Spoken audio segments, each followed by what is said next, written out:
वात्सल्यादि गुणोज्ज्वलां भगवती वन्दे जगन्मातरम्। फाल्गुणमासे बहुलपक्षे द्वादश्यां धनिष्ठा नक्षत्रयुक्तायां सौम्यवासरायुक्तायां राजा राष्ट्र अभिवर्धड्डं लोकक्षेमाभिवर्धड्डं अस्य यजमानस्य गोत्रं पेरु मनसुलो अनुकोंडि सार गोत्रस्य नामधेयस्य पत्नी समेतस्य पुत्रस्य सपुत्रकस्य क्षेम स्थैर्य धैर्य वीर्य विजय अभय आयुः आरोग्य ऐश्वर्य अभिवर्धड्डं सकलकार्य अनुकूला सिद्धड्डं श्री पद्मावती समेत श्री वेंकटेश्वर स्वामिनः कल्याणोत्सव आचार्यमुखेन अद्य करिष्ये। गोविंद लक्ष्मी रमण गोविंद। ओम श्री पद्मावती देव्यै नमः। दीपलक्ष्मी नमस्तेस्तु। सर्वाभरण भूषितैः प्रज्ञां देहि श्रियं देहि सर्व कामांच देहि मे। உயர்ந்த ஆபரணங்களை அணிந்து பிரகாசத்தோடு விளங்கும் தீபலக்ஷ்மியே உன்னை நமஸ்கரிக்கிறோம். பக்தர்களே, இந்த தீபலக்ஷ்மியின் திருவுருவே திருச்சானூரில் கொலுவிருக்கும் அலர்மேல் மங்கை எனும் ஸ்ரீ பத்மாவதி தாயார். அந்த தாயாருக்கு அவளது மணாளரான சீனிவாச பெருமானோடு நடைபெறும் நித்திய கல்யாண உற்சவம் இது. இதை தரிசித்து ஆதி தம்பதிகளின் அருளை பெற பக்தர்கள் அனைவரையும் வரவேற்பது TK லக்ஷ்மி கிருஷ்ணசுவாமி. பக்தர்களே, இவள் தீபலக்ஷ்மி மட்டுமல்ல, சௌமிய லக்ஷ்மியும் கூட. ஆகவே சௌமியவாரமான இன்று நாம் சௌமிய லக்ஷ்மியாகவே தேவியை தரிசிக்கலாம். பொன்னிலும் அரிதான புதன்கிழமையில் பொன்னே பெண்ணிரு கொண்டு வந்தது போல காட்சியளிக்கிறாள் தாயார். எம்பெருமானுக்கு மிக முக்கியமான 12 நாமங்கள் இருப்பது நமக்கு தெரிந்ததே. ஸ்ரீ வைஷ்ணவர்கள் இந்த 12 நாமங்களை சொல்லித்தான் தங்கள் அங்கங்களில் திருமண்காப்பு தரித்துக் கொள்வார்கள். அதுபோல தாயாருக்கும் 12 திருநாமங்கள் உண்டு. அந்த 12 திவ்ய திருநாமங்களை இந்த மங்கள வேளையில் பகிர்ந்து கொள்ளலாம். முதல் திருநாமம் ஸ்ரீ, அதாவது ஸ்ரீரங்கத்தில் வீற்றிருக்கும் ஸ்ரீரங்க நாச்சியார். பக்தர்களுக்கும் எம்பெருமானுக்கும் இடையே ஒரு பாலமாக செயல்படுபவள். அடுத்து அமிர்தோத்பவா, சோழங்கிபுரத்தின் நாயகி ஸ்ரீ அமிர்தவல்லி, அமுதத்தோடு பார்க்கடலில் தோன்றியவள். கமலா, உறையூரில் உள்ள கமலவல்லி நாச்சியார். ஜீவனை பரமாத்மாவோடு கூட்டி எம்பெருமானின் திருவுருளை பக்தனுக்கு வாங்கி கொடுப்பவள். சந்திரசோபனா, திரு இந்தலூரில் உள்ள ஸ்ரீ பரிமளரங்க நாயகி. நிலவுக்கே ஒளி கூட்டுபவள், குளிர் நிலவும் மிஞ்சும் பேரெழில் மிக்கவள். விஷ்ணு பத்னி ஸ்ரீ வஞ்சுளவல்லி தாயார், திருநறையூர்.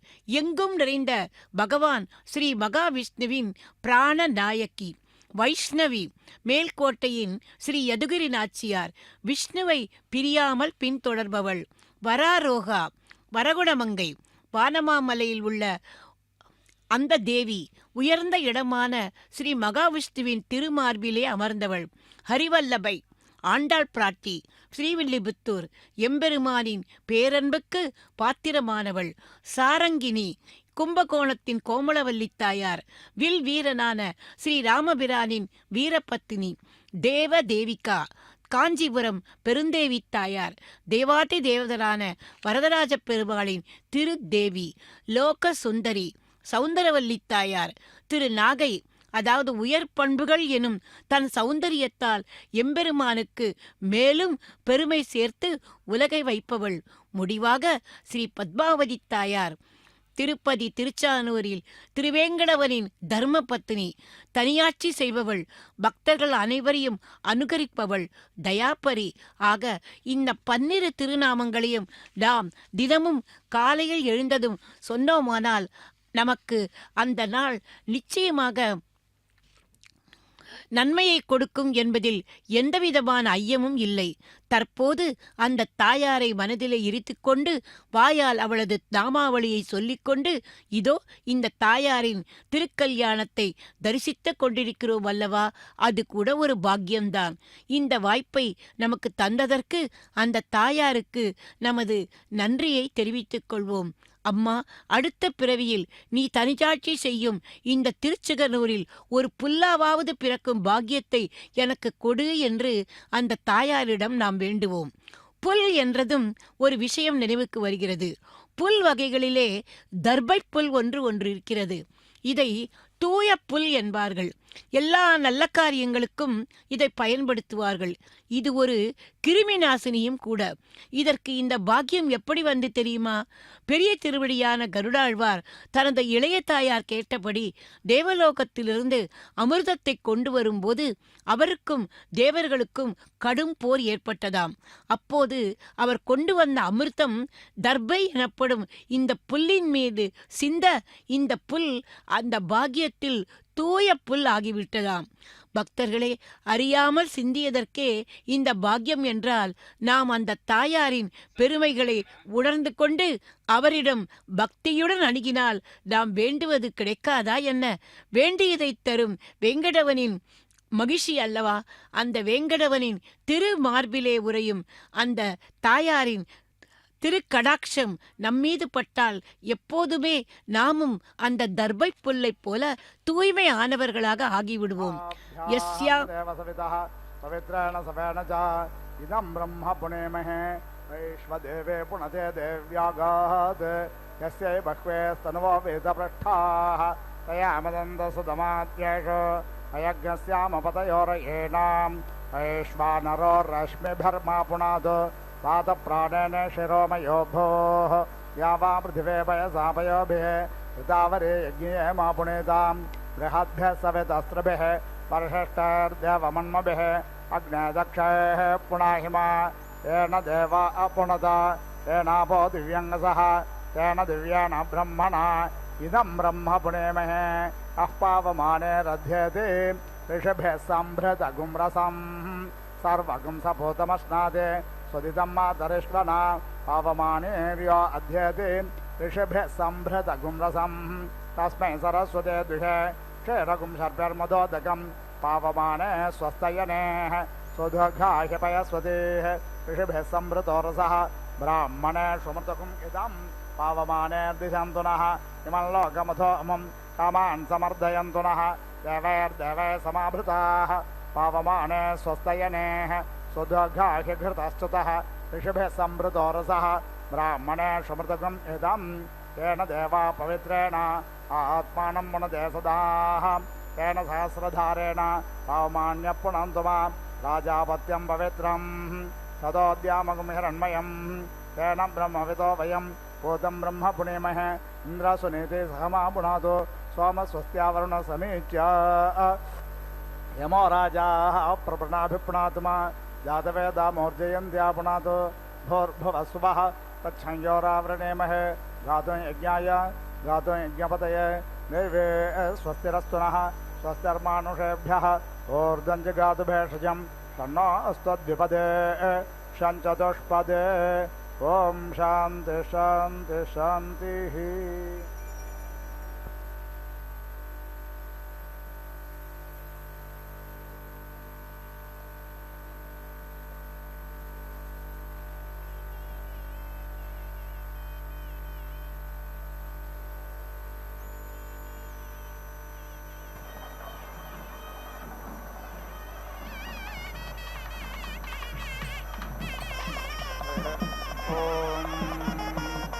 प्रवावृजे सुप्रया परिहरेषामा विष्पते एव वीरेट इयाते विषामक्तो रुषसः पूर्वहोतौ वायुः पूषा स्वस्तये नियुत्वान् इन्द्रवायो बृहस्पतिं मित्राग्निं पूषन्नं भगम् आदित्यान् मारुदङ्गणम् करुणप्राभिता भुवन्मित्रो विश्वाभिरुचिभिः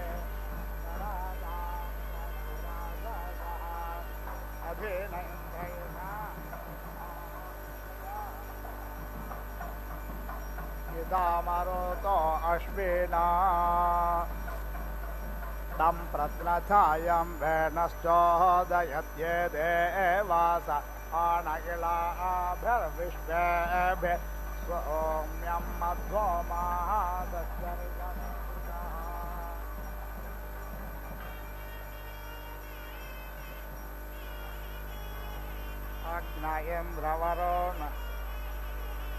अग्नयेन्द्रवरो नमित्रदेव शर्धप्रयन्तमारोतोत विष्णु उभाना सत्या रुद्रो अधग्ना पूषा भगः सरस्वते जुषन्ता इन्द्राग्ने मित्रा वरुणादितिज्ञस्वः पृथिवेन्द्यां मरुतः पर्वताम् अपः वे विष्णुं भूषणं ब्रह्मणस्पतिं भगन्म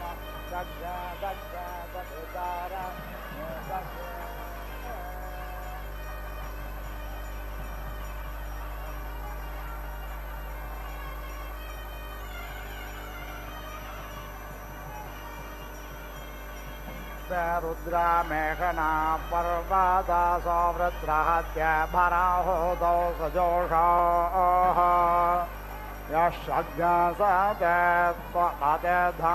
वज्र इन्द्रज्येष्ठा अस्मान् अवन्तो देवाः अर्वाञ्च अद्य भवता यजत्रा अपोहार्दिभयमाणो व्ययम् प्रार्थन्नो देवानिजुरोवर्गस्य त्रार्थं कर्ताद पपदो यजत्राः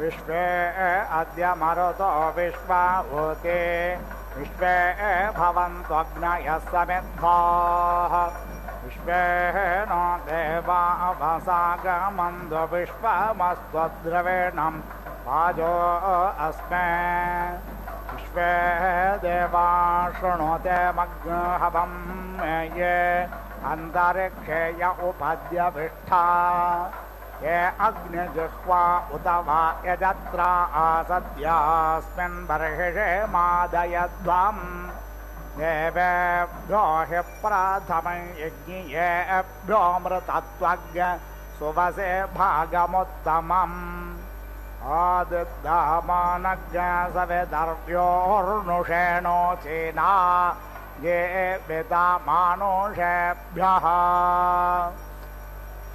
प्रवायुमच्छा बृहति मनीषा बृहद्रायं विश्ववारज्ञ रथप्राम् युतद्यामानयुतः पत्यामानः कविः कविमि यक्षसि प्रयुज्य इन्द्रवायु इमे सुता उपप्रयोभिरागतम् इन्द्रवो वामुषं स्विहे मित्रज्ञो वे पोददक्षं वरुणं च ऋषादसम् धियं घता चेज्ञसाधन्ता दस्रा युवाकवसुताना सत्या वृत्तबाहर्हिषः आयातज्ञरुद्रवर्तने तं प्रत्नथायं वेणश्चोदयत् विदध्यधि सरमारुग्नमद्रेर्महिपाथः पूर्व्यज्ञ सद्यक्कः अग्रन्नयत्सुपध्यक्षराणामच्छारवं प्रथमाजा नतिगात् न हि स्पशमवेदन्नन्यमस्मात् वैश्वानरात् पोरयेतारमग्नेः ये मे नमवृधन्नमृता अमर्त्यं वैश्वानर क्षेत्रादित्याय देवाः उग्राविघ्निनामृध इन्द्राग्ने हवामहे तानो मृळात ईदृशे उपास्मै गायता नरः पवमानायेन्दवे अभिदेवा इयक्षते ये त्वा हत्ये मघवन्नकर्णुनत्वा वां अस्य देवता विदानः जायमानो न सातेन जातो यानि करिष्या कृणुहि प्रवृद्धा तदिदा स भुवनेषु ज्येष्ठ यतो यज्ञ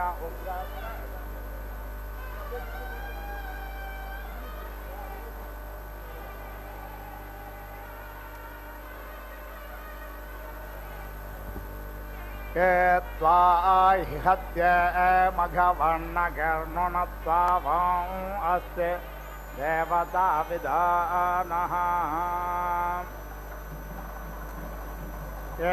त्वा हि हत्य मघवर्णवर्धन्येषां बरे हरिवो एकयष्टौ त्वा नो नमनो मदन्ति विप्राप्यभेन्द्र स्वमज्ञ सगणो मरुद्भिः जनिष्ठा उग्रसः सेतुराय मन्द्र ओज्येष्ठो बहुलाभिमानः अवधन्निन्द्रं मरुतश्च तत्र मादाय द्वेरन्दध अधनिष्ठा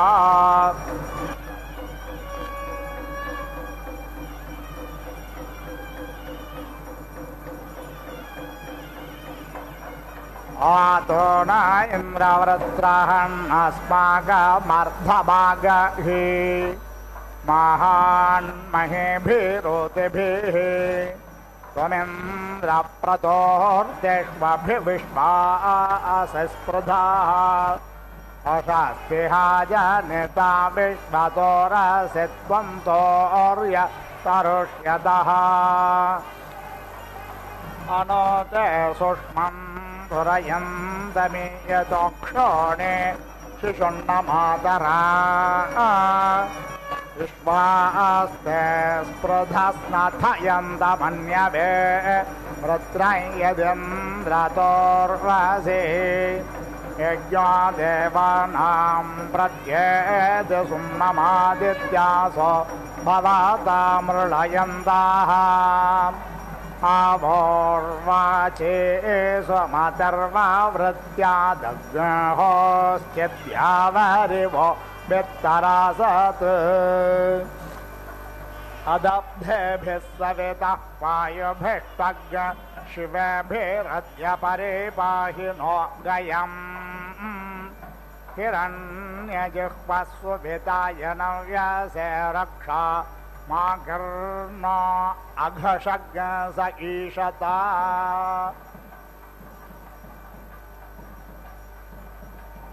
प्रवीरया शुचयो दद्रिरेवामध्वर्योभिर्मधो मन्दसुतासाः बहवायो नियुतो याश्चापि भासुतस्यान्धसो मदायाम् गाव उपावतावतं महे यज्ञस्य रप्सुधा उभाकर्णा हिरण्यया ताव्ययो राजाने शुक्रत्वा दक्षस्य दुरोणे ऋषादसा सधस्थ देव्या अध्वर्यो आगतज्ञरथेन सौर्यत्वचा मध्वा यज्ञज्ञसमञ्जाथे तं प्रत्रथायं वेनश्चोदयत् तिरश्चेनो विदतो रश्मिरेषा मधस्वेदासी द्वपरे स्वेदासीत् एतोधा आसन् महिमान आसन् स्वधा अवस्थात् प्रयतः परस्तात् आरोदसे अपरणदा स्वाहुर्महज्जातं यदेन मपसो अधारयन् स्व अध्वराय परिणीयते कविरत्यो न वाजसादये चनोहितः उग्धभर्वृत्रहन्ता मायामन्दना चिदा गिरा आङ्गोषैराविवासदः उपानस्वो नवो गिरः शृण्वन्त्वमृतस्य ये सुमृळिका भवन्तु नः ब्रह्माणि मे मतयश्चज्ञसुता सस्पुष्पयर्ते प्रभृतो मे अद्रिः आशासते प्रतिहर्यन्त्युक्थे माहरे वहतस्तानो अच्छा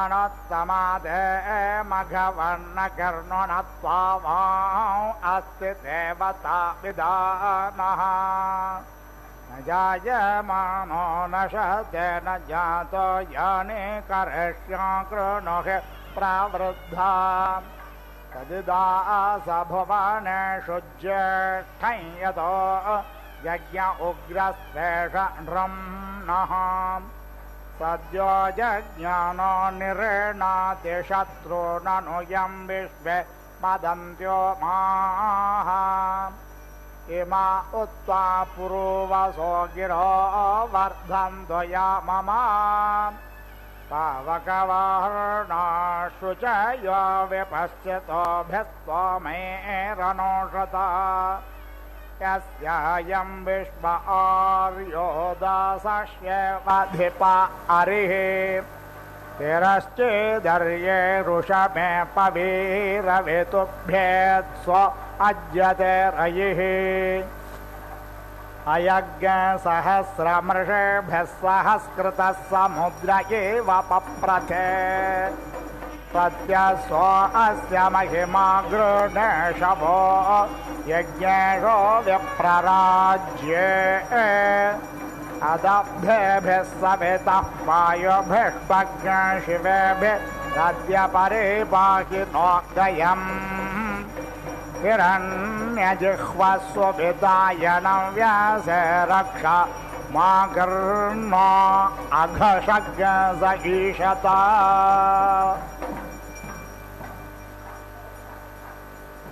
यज्जाग्रतो दूरमुदैति दैवं ततो सुप्तस्य तथैवैते दूराङ्गमं ज्योतिषां ज्योतिरेकं तन्मे मनः शिवसङ्कल्पमस्तु पितुर्नस्तोषं महाधर्माणं तवेषें यस्य त्रुतो योजसा वृत्रं विपर्वमार्दयत् अन्विदनुमते त्वं मन्यासेषं च न स्कृध्ये क्रत्वे दक्षायनो हिनो प्रणयोज्ञेषितारिषः सिने बाले प्रथोष्टुकेया देवनामसि स्वसा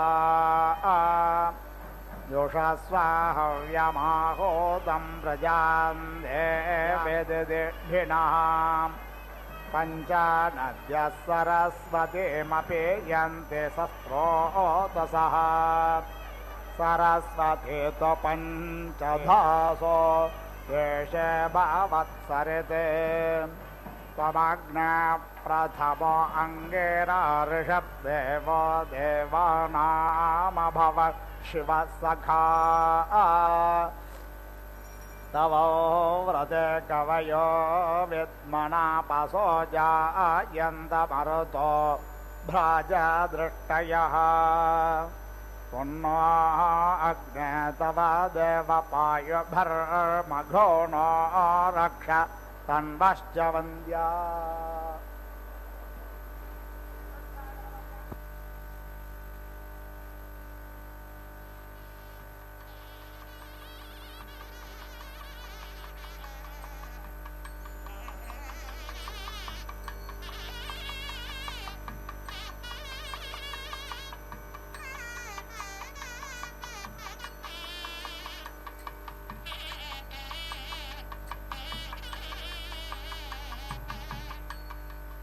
குச்சேலர் என்கிற சுதாமா ஸ்ரீ கிருஷ்ணரின் பால்யகால நண்பர்.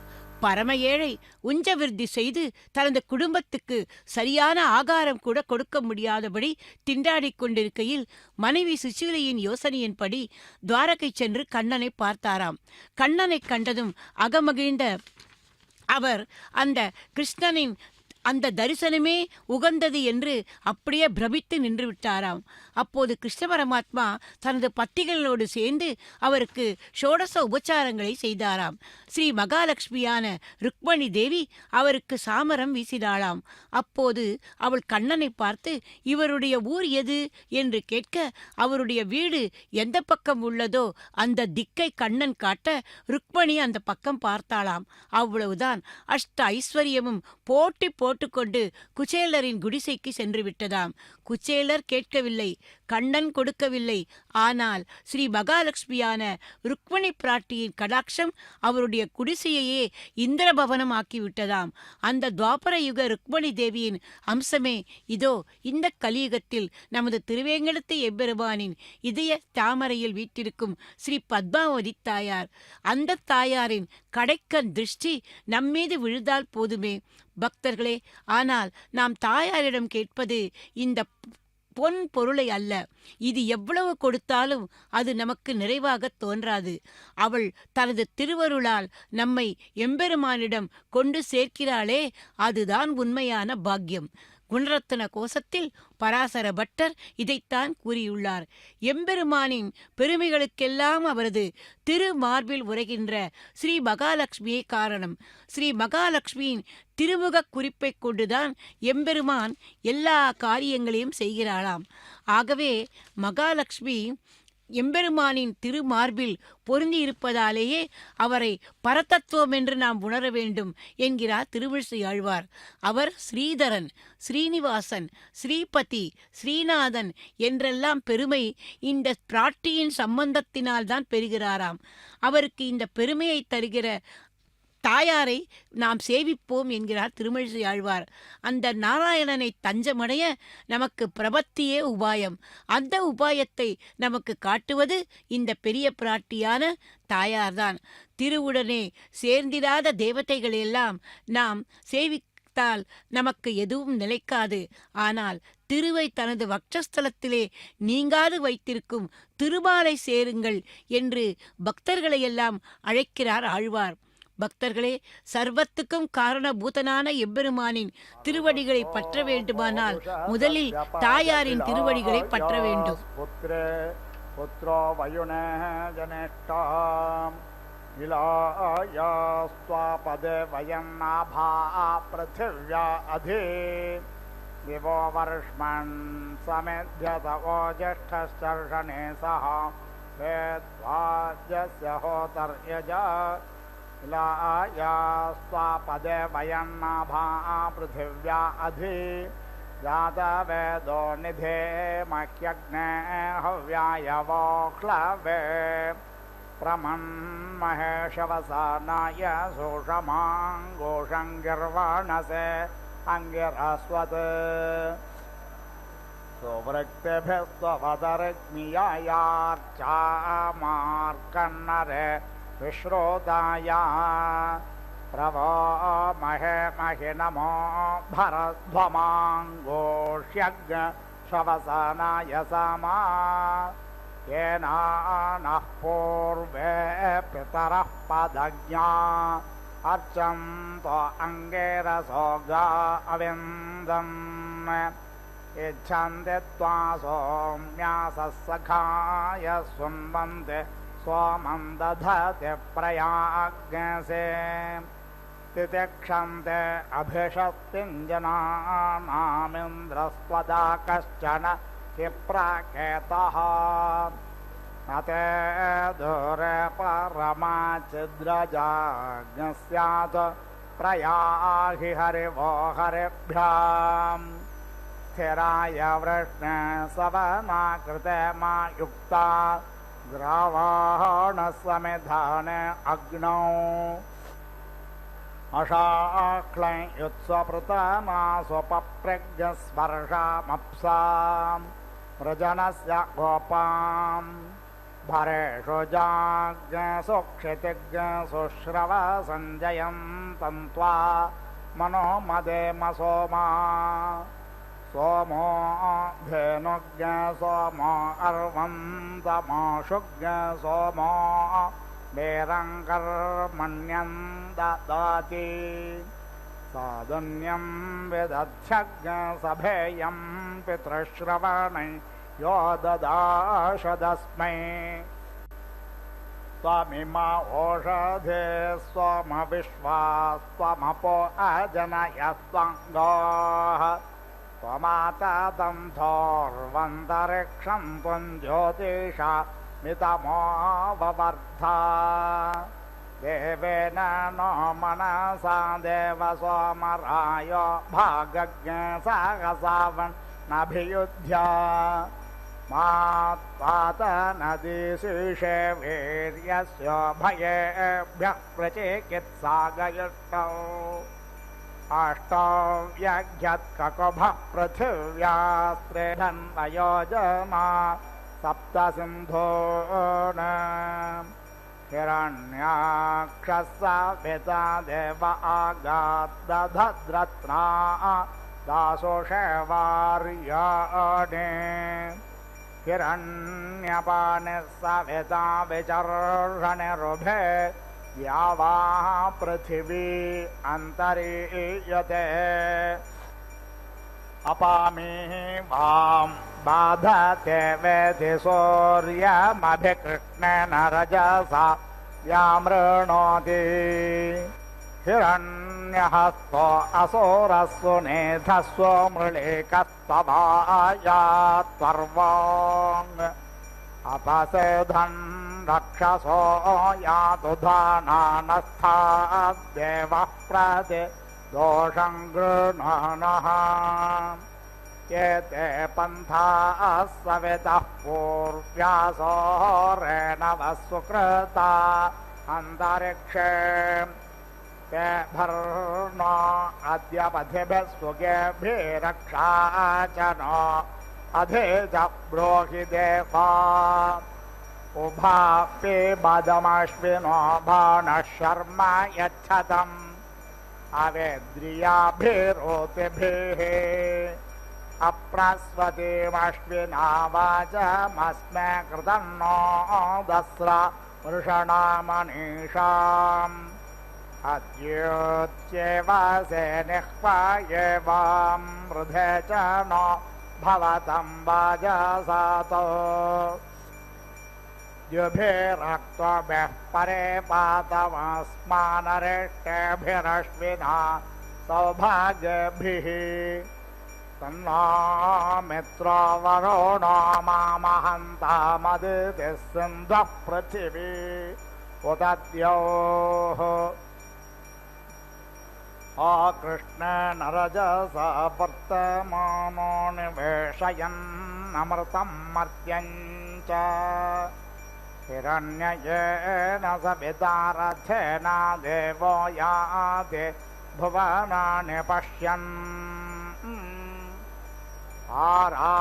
आरात्रिपार्धे वज्ररजः पितरः प्रायिधामभिः दिवः सदाज्ञसे बृहति वितिष्ठसा द्वेषं वर्तते तमाः उषस्तच्चित्रमाभारास्मभ्यं वाजिनेवति येन तोकञ्चतनयञ्च धामाहे प्रातर्जितं भगमुग्रज्ञो वेम वयं पुत्रमदितेर्यो विधर्ता आद्रश्चिद्यं मन्यमानस्त्वरश्चिद्राजा चिद्यं भगं भक्षेत्याह पोषं तव व्रते वयन्नरिष्येम कदाचन स्तोतरस्त इह स्मसि पथस्पथः परे पतिं वचस्या कामेन कृतो अभ्यानलर्कम् स नो रासच्छरुधश्चम्रार्ग्रा धियं धियज्ञशेषधातिप्रपूषा त्रीणि पदानि चक्रमे विष्णुर्गोपा अदाभ्यः अतो धर्माणि धारयन्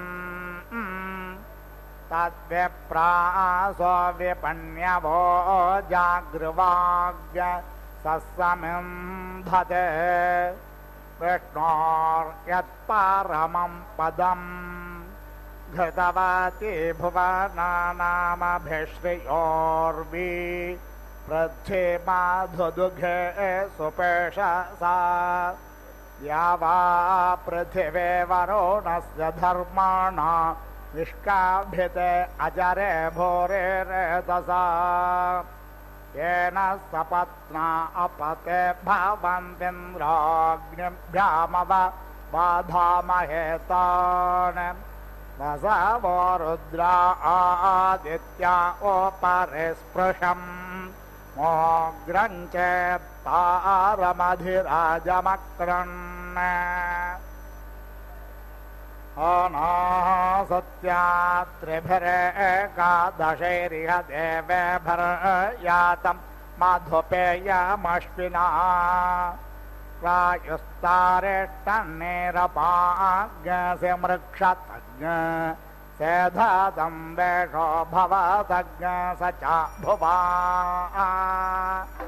केशवस्तोमो मरुत इयङ्गेर्मान्दार्यस्य मान्यस्य कारोः एषा यासेष्टतन्वे वयां विद्यामेषं सृजनं गिरदानुम् सह स्तोमा सह छन्दस आवृतः सह प्रामा ऋषयः सप्तदेव्याः पूर्वेषां पन्थामनुदृश्य धीरा अन्वाळेभिरर्ज्यो न रश्मेन्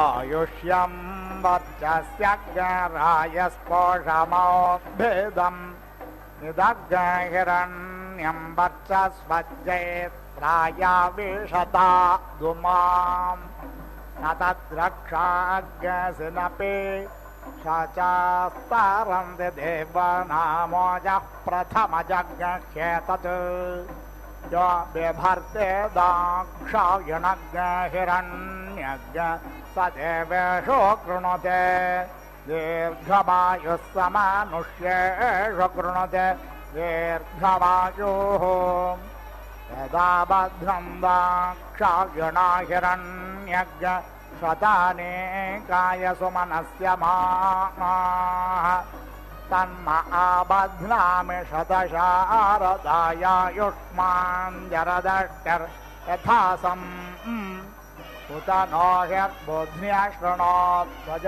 एकप पृथिवी समुद्रः विश्वे देवारतावृधोः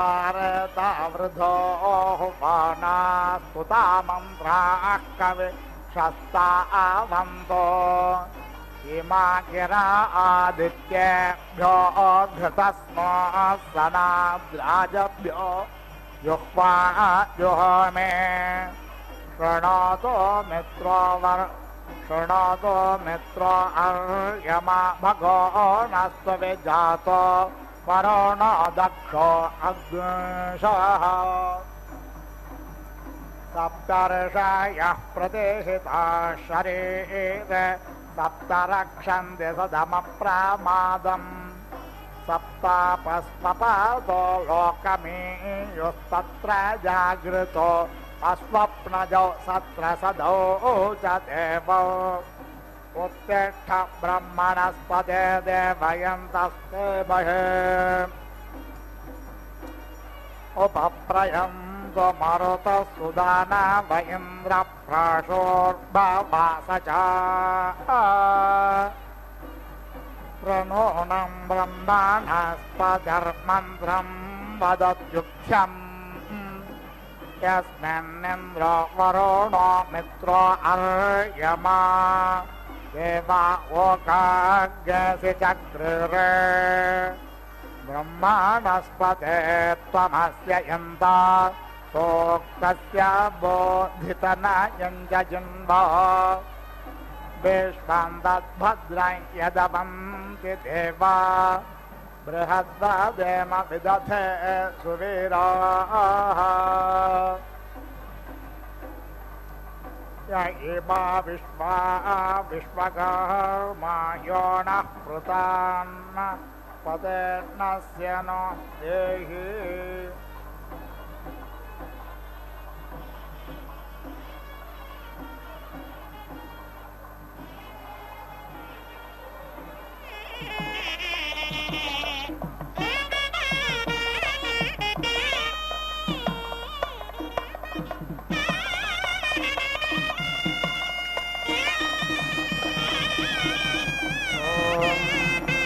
यो वसीय आयुत्सम्भूतं भूतं चित्राख्यतप्रभानाभान् सम्भान् ज्योतिष्माजत्तेजस्वानाथमज्ञस्तपन्नमितपन् रोचनो रोचमानशोभन शोभमान कल्याणः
ಎಲಮಿನಿಯಡ ಕಾತಡು ಕಿಚ್ಚ ಕುಳೇಕ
अयं पुरो भुवस्तस्य प्राणो भुवयनो वसन्त प्राणायणः गायत्री वासन्ति गायत्र्यै गायत्रं गायत्रादुपाग्निशुरूपाग्नि सत्रवृत्रवृतो रथन्तरम् वसिष्ठर्षि प्रजापतिगृहीतया त्वया प्राणं गृह्णामि प्रजाभ्यः अयं दक्षिणा विश्वकर्मा तस्य मनो वैश्वकर्मणाम् ग्रीष्मो मानससृष्टग्रैष्मे दृष्टुभस्वारग्नस्वारादं दर्यामों दर्यामात् पञ्चदश बृहत् भरद्वाजर्षि प्रजापतिगृहीतया त्वया मनो गृह्णामि प्रजाभ्यः अयं पश्चात् विश्वव्यचास्तस्य चक्षुर्वैश्वव्यचसम् वर्षाश्चाक्षुष्यो जगते महर्षि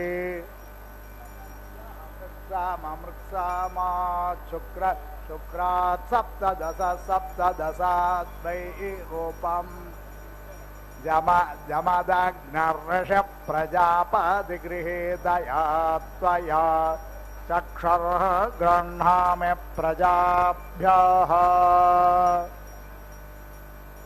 इदमुत्तरात् स्वस्तस्य श्रोत्रज्ञसंवम् शरच्छ्रौद्र्यनुष्टुप्शारदि अनुष्टुभ ऐलमैलान् मन्थे मन्थिन एकविघ्नेशात्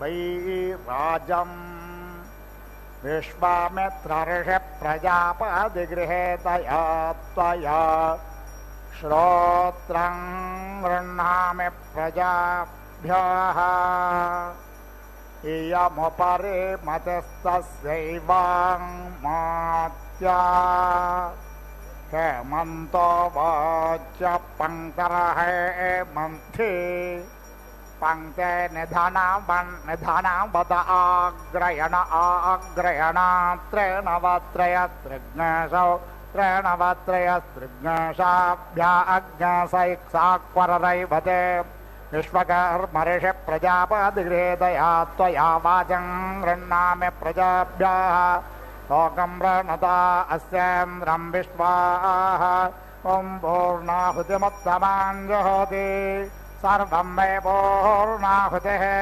सर्वमेवाप्नोति अथो इयं मे पूर्णाहुतिः अस्यामेव प्रतिष्ठति।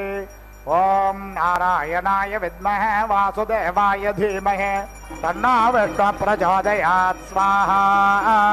ॐ महादेव्यै च विद्महे विष्णुपत्न्यै च धीमहि तन्नो लक्ष्मीः प्रचोदयात् स्वाहा।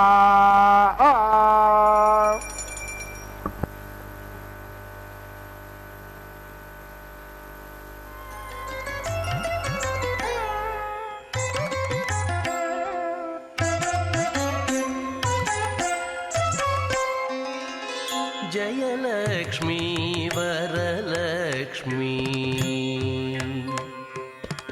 जयलक्ष्मी वरलक्ष्मी संग्राम वीरलक्ष्मी जयलक्ष्मी वरलक्ष्मी संग्राम वीरलक्ष्मी जयलक्ष्मी वरलक्ष्मी संग्राम वीरलक्ष्मी प्रियुरालवै हरिकी बेरसितिवम्मा अम्मा जयलक्ष्मी वरलक्ष्मी संग्राम वीरलक्ष्मी प्रियुरालवै हरिकी बेरसितिवम्मा अम्मा जयलक्ष्मी वरलक्ष्मी संग्राम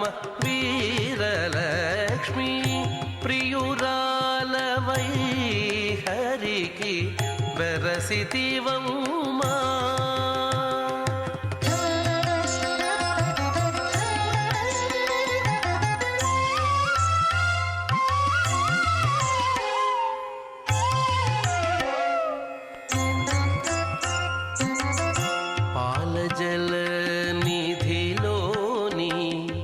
పసనైన మీగడా పాలజల నిధిలోని పసనైన మీగడా పాలజల నిధిలోని పసనైన మీగడా మేలిమి తామిరలోని మిన్సువాసన నిధిలోని పసనైన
विना